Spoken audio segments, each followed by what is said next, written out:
दिया है हमें दो बैलों की कथा।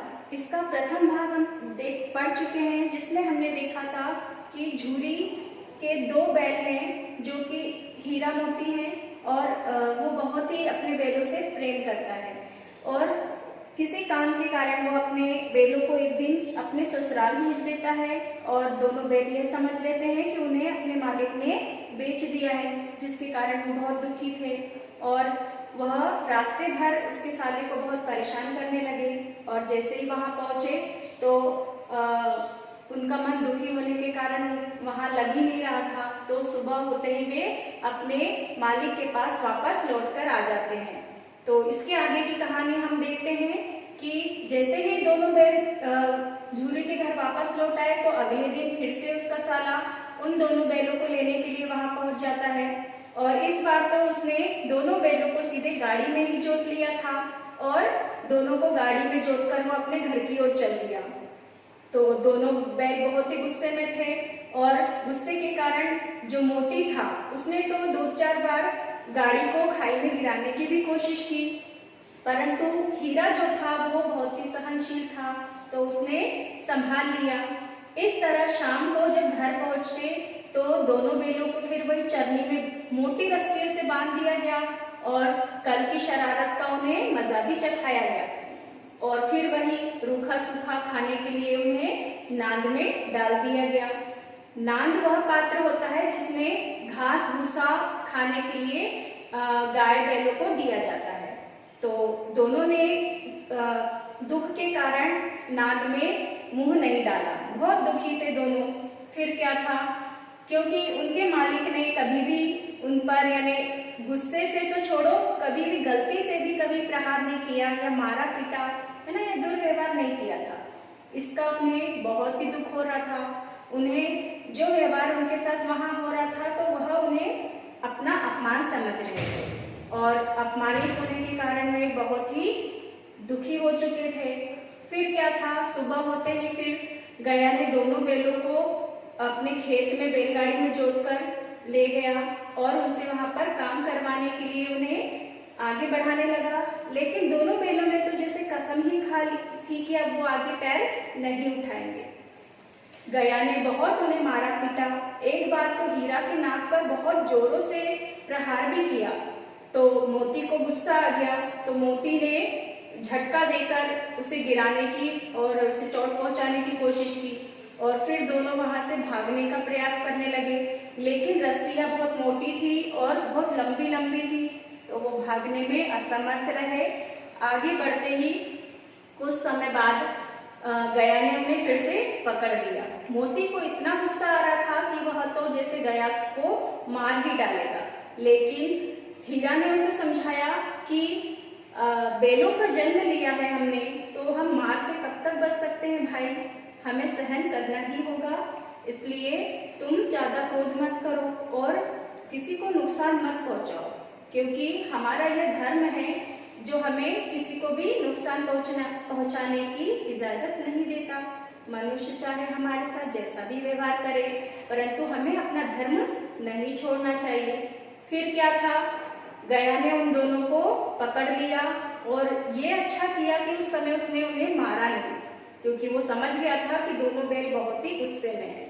तो दोनों बैल शांतिपूर्वक उसके साथ चले आए और फिर उसने वही शाम को ले जाकर उन्हें अपने बैलों के साथ बांध दिया और फिर उन्हें रूखा सूखा खाने के लिए दे दिया और उसके अपने स्वयं के बैलों को उसने वही खली चूनी सब दिया। तो यह देखकर दोनों और अपना अपना अपमान समझने लगे। दोनों बहुत ही दुखी हो रहे थे। तभी दोनों सोच रहे थे कि अचानक घर से गया के घर से ही एक छोटी लड़की बाहर निकलती है और उसके हाथों में 2 रोटियां थी। उसने आके दोनों बैलों को एक एक रोटी खिला दी और दोनों बैलों ने भी प्रेम पूर्वक खा ली। एक एक रोटी से दोनों का पेट तो नहीं भरता, परंतु जो प्रेम और स्नेह है ना जो उस लड़की से प्राप्त हुआ तो उससे उनकी भूख काफी हद तक शांत हो गई और मन को भी थोड़ी सी शांति मिली कि ऐसे अत्याचारियों के घर में भी कोई सज्जन व्यक्ति का निवास है। आखिर वह लड़की कौन थी? तो वह लड़की थी भैरव की। उसकी माँ बचपन में ही मृत्यु को प्राप्त हो चुकी थी और सौतेली माँ उस लड़की को भी बहुत मारती थी। तो इसी कारण वह लड़की थी जो वह बेलों पर होते हुए अत्याचार को देखकर उनके प्रति सहनशीलता का सहानुभूति का भाव दर्शाने के लिए चली गई और उसे भी दया आ रही थी बेलों पर। दोनों बेलों दिन भर इसी तरह बैलगाड़ी में जोते जाते, उन्हें मारा पीटा जाता और उनसे काम करवाया जाता और शाम को उन्हें लाकर थान में बांध दिया जाता। और उसी प्रकार रात में वह बालिका आती और दोनों बैलों को अपने प्रेम पूर्वक हाथों से एक एक रोटी खिलाकर चली जाती। वह बालिका का यह प्रेम पूर्वक प्रसाद ही जैसे उनके लिए बरकत बन गया था, है ना। सूखा भूसा खाकर उनके मन को शांति नहीं मिलती थी, परंतु उस बालिका के द्वारा दी हुई एक रोटी उनकी आत्मा को शांति प्रदान करती थी। और परंतु उनकी आंखों में तो और रोम रोम में जैसे विद्रोह उमड़ रहा था। वह गया से अपने यानी अपमान का बदला लेना चाहते थे। कभी कभी अपनी मूक भाषा में ये विचार विमर्श करते कि हम यह सब क्यों सह रहे हैं, क्यों ना एक आध को सींग उठाकर फेंक दिया जाए। परंतु आगे फिर सोचते कि अरे हम जिसे मारने जा रहे हैं वह तो उसी बालिका का पिता है, अगर उसे कुछ हो गया तो वो बालिका तो अनाथ ही हो जाएगी, क्योंकि पहले से ही उसकी माँ नहीं थी, सौतेली माँ उस पर इतना अत्याचार कर रही थी। तो इस तरह पे कभी सोचते हैं कि क्यों ना उसकी मालकिन मतलब उसकी माँ को ही हम मार दे।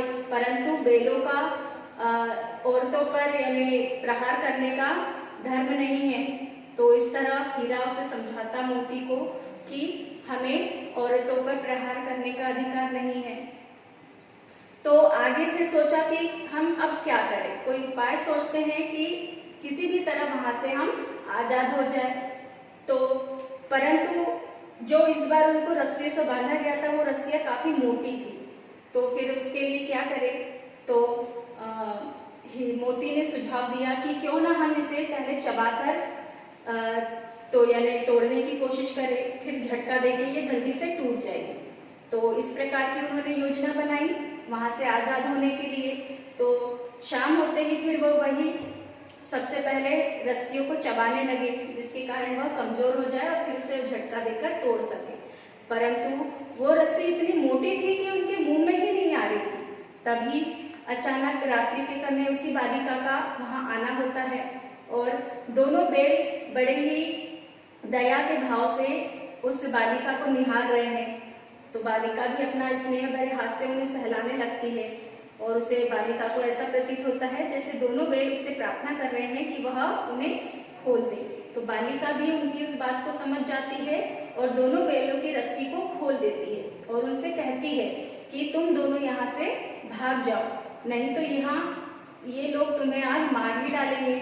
मैंने अभी अभी इनकी बातें सुनी है कि ये बोल रहे थे कि तुम्हारे नाक में नाथ डाल दी जाएगी। नाथ का मतलब होता है जो बैलों के नाक में से रस्सी डाली जाती है और उन्हें बांधा जाता है, उसे नाथ कहते हैं। तो इसलिए तुम यहाँ से भाग जाना ही उचित रहेगा। तो फिर बाद में दोनों बैल विचार करते हैं कि हम तो यहाँ से भाग जाएंगे, लेकिन इस बेचारी बच्ची को ही फिर उसका यानी सजा भोगनी पड़ेगी। तो बालिका ने उन दोनों को छोड़ दिया और कहा तुम यहाँ से चले जाओ, और जोरों से चिल्लाने लगी कि अरे अरे यह दोनों फूफा वाले बैल भागे जा रहे हैं, जल्दी जल्दी दौड़ो। तो इस तरह उसकी आवाज सुनकर सभी लोग वहां पर आने लगते हैं। इस तरह बालिका की आवाज सुनकर गया अपने घर से जल्दी से बाहर आता है और बैलों को पकड़ने का प्रयास करता है, परंतु बैल बेतहाशा भागे ही जा रहे थे और गया अकेला था तो पकड़ने में असमर्थ था। इसलिए वो वापस लौटकर अपने कुछ साथियों को लेने के लिए आता है। तो उसी समय बैलों को अच्छा अवसर मिल गया था भागने का। तो बैल बेतहाशा बिना सोचे समझे भागे ही चले जा रहे थे और रात्रि का समय था, इसलिए वह रास्ते की पहचान भी नहीं कर पाए और बहुत दूर जाके फिर एक सड़क के किनारे पर खड़े हो जाते हैं और फिर सोचते हैं कि शायद हम किसी गलत रास्ते पर आ गए हैं, क्योंकि कुछ अनजाने गांव ही उन्हें पड़ रहे थे। फिर क्या था, अब दोनों भूख से बहुत ही त्रस्त भी हो चुके थे, इसलिए सामने उन्होंने एक मटर का खेत देखा और उसी खेत में वह अंदर खाने के लिए चल पड़े। और अपने आप को आज़ाद समझ रहे थे, क्योंकि उनके पीछे कोई भी नजर नहीं आ रहा था जो उन्हें पकड़ने के लिए दौड़ रहा हो। तो इस तरह आज़ाद होता हुआ समझकर खुशी से वह उछल कूद करते और मटर के खेत में अपनी भूख मिटा रहे थे। फिर क्या था, अचानक हीरा और मोती दोनों यानी अपने खेल खेल में, है ना, उछल कूद करते हुए कुछ ऐसा प्रतीत हो रहा था कि शायद वो झगड़ने ही लगेंगे। तो हीरा समझदार था, इसलिए उसने अपना पैर पीछे ले लिया और फिर उसके बाद आगे देखा उन्होंने कि कोई सांड हकेलता हुआ, है ना, वहां उस खेत में आ रहा है उन्हीं की ओर। तो हीरा ने तो सोचा कि जो इस सामने से सांड नजर आ रहा है वो तो बहुत ही बलवान नजर आ रहा है, तो हम उसका सामना कैसे करेंगे, कैसे बचे। तो दोनों मित्रों ने ये उससे बचने का कुछ उपाय सोचे। वो सांड तो बिल्कुल हाथी की तरह लग रहा था, अब उससे भिड़ेंगे तो हमारी जान ही चली जाएगी। इसलिए उन्होंने सोचा कि क्यों ना हम दोनों मिलकर उस पर प्रहार करें, तभी जाकर हम उस सांड से अपने आप को बचा सकते हैं। तो इसी तरह उन्होंने फिर आगे उस सांड से निपटने के लिए एक साथ दोनों ने उस पर चोट करने का सोचा। तो दोनों मित्र अपनी जान हथेली पर लेके लपके और सांड को संगठित शत्रुता से लड़ने का तजुर्बा नहीं था, मतलब एक साथ दो या उससे अधिक लोगों से लड़ने का तजुर्बा उसको भी नहीं था। तो वह एक शत्रु से मल्ल युद्ध करता तो दूसरा पीछे से उस पर वार करता, है ना। इस तरह हीरा आगे से उस पर वार कर रहा है तो पीछे से मोती ने उसे धकेल दिया, तो सांड दूसरी तरफ मुड़ा। फिर उसने हीरे को खदेड़ने की सोचा तो वह मोती ने पीछे से उसे उस पर वार कर दिया। तो इस तरह दोनों ने मिलजुल कर उसका सामना किया, तो वह सांड भी बुरी तरह से घायल हो गया था और वहां से वह भाग निकला। दोनों मित्र विजय के नशे में झूमते चले जाते और मोती ने अपनी सांकेतिक भाषा में कहा कि मेरा जी तो चाहता है कि इसे उठा के फेंक ही दूं, लेकिन हीरा समझदार था तो हीरा ने उसे समझाने की कोशिश की कि हम इसे क्यों मार डालें। हीरा ने अपना तिरस्कार का यानी बदला लेने का सोचा, तो गिरे हुए बैरी पर सींग चलाना, है ना, ये हमारा धर्म नहीं है, तो यह सब हमें नहीं करना चाहिए। इस तरह मोती को समझाने लगा। फिर बैरी को ऐसा मारना चाहिए फिर ना उठे, ऐसा उन्होंने निश्चय किया। अब घर कैसे पहुंचे वह सोचो, तो पहले कुछ खा लेते हैं। वह जो सांड के समान जो भयानक दिखने वाला बैल था वो तो घायल होकर वहां से भाग गया। अब उन दोनों को ये चिंता थी कि अब हम घर कैसे पहुंचे। तो सबसे पहले उन्होंने निर्णय किया कि हम पहले कुछ खा लेते हैं, क्योंकि भूखे पेट तो हमारा दिमाग भी काम नहीं कर पाएगा। तो सामने ही मटर का खेत था, मोती उसमें घुस गया और हीरा तो उसे मना करता रहा कि अंदर मत घुसो। हीरा वहीं पर किनारे पर ही रह के खाने लगा और मोती झूमता हुआ अंदर ही अपनी भूख मिटाता हुआ क्या बोलते घूमने लगा और वहीं पर मटर खाता रहा।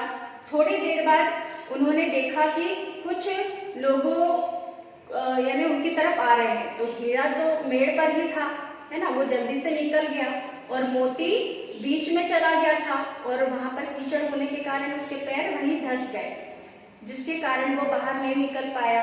तो मोती को उन लोगों ने पकड़ लिया।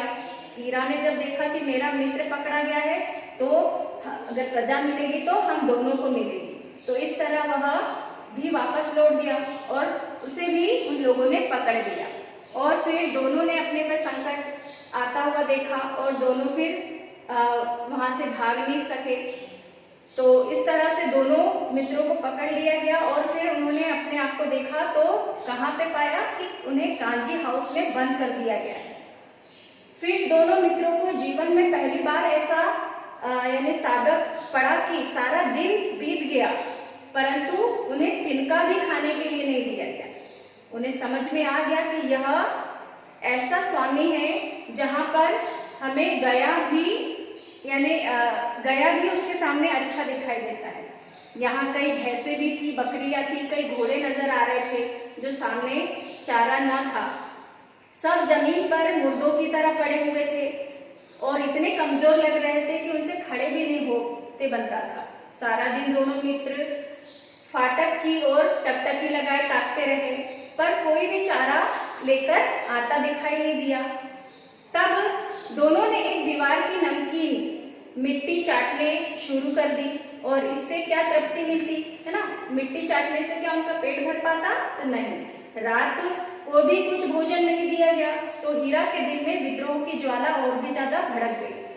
तो मोती से बोला कि अब तो नहीं रहा जाता, हमें सिर लटकाए हुए रहने से कोई फायदा नहीं होगा, हमें इसका जवाब देना ही पड़ेगा। मुझे तो मालूम होता है कि प्राण ही निकल जाएंगे। इतना कमजोर महसूस कर रहे थे दोनों, तो उसने हिम्मत नहीं हारी, कहा कि हीरा भाई, यहाँ से भागने का कोई उपाय निकालना चाहिए, तो आओ हम दोनों मिलकर दीवार ही तोड़ डालें। ऐसा उन्होंने सोचा। मुझसे तो अब कुछ नहीं होगा, बस इसी बूते पर अड़ते थे कि सारी अकड़ निकल गई, है ना। मतलब उनकी जो भी यानी अकड़ थी अपने घर पहुंचने की, आजादी होने की, ऐसा लग रहा था कि वो भी अब टूटती जा रही है। बाड़े की दीवार कच्ची थी, हीरा मजबूत तो था ही, और अपने नुकीले सींग से उसने दीवार पर दे मारा। तो जोर लगाया तो मिट्टी का एक चिपड़ा निकल गया, दीवार की थोड़ी थोड़ी मिट्टी गिरने लगी। और कुछ समय बाद ही कांजी हाउस का चौकीदार वहां लालटेन लेकर जानवरों की हाजिरी लेने पहुंच गया। तो वहां हीरा का उज्जटपन देखकर उसे कई डंडे भी रसीद कर दिए, है ना, उसे सजा दे दी गई और मोटी सी रस्सी से उसे बांध दिया गया। इसके बाद हम आगे देखते हैं।